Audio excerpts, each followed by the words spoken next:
How useful is the financial reporting in the general daily press to you, and how useful should it be to investors in general? Okay. It has improved dramatically, not just in the press, but also company reporting. 10 years ago, companies didn't have interim balance sheets. It's hard to imagine. They only gave their balance sheet to you once a year. Now they show you quarterly what's happening in their inventories, what's happening in receivables. Now in the major newspapers, they'll even show types of funds. There are now, I think there's 2,500 companies in the New York Stock Exchange. There's over 5,000 different mutual funds. So there's twice as many mutual funds as there are stocks.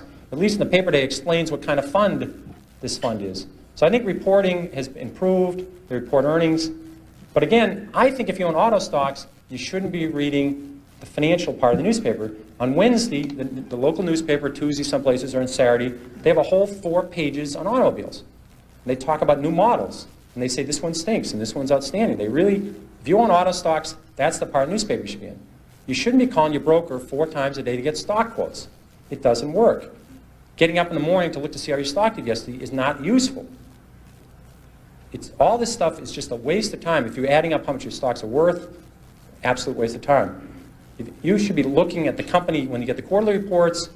You should be, if you're at the mall, imagine if you were in the retailing industry, or if you're in the restaurant industry, you would have seen Taco Bell, you would have seen McDonald's, you would have seen Toys R Us. I mean, you would have seen all these companies do terrifically well. You would have seen Bombay, you would have seen Tandy with Radio Shack, and you would have seen Radio Shack roll across the country, and pretty soon there were 25 Radio Shacks in every major city, and you said, there's not much room for them to go. But they had a 20-year great run.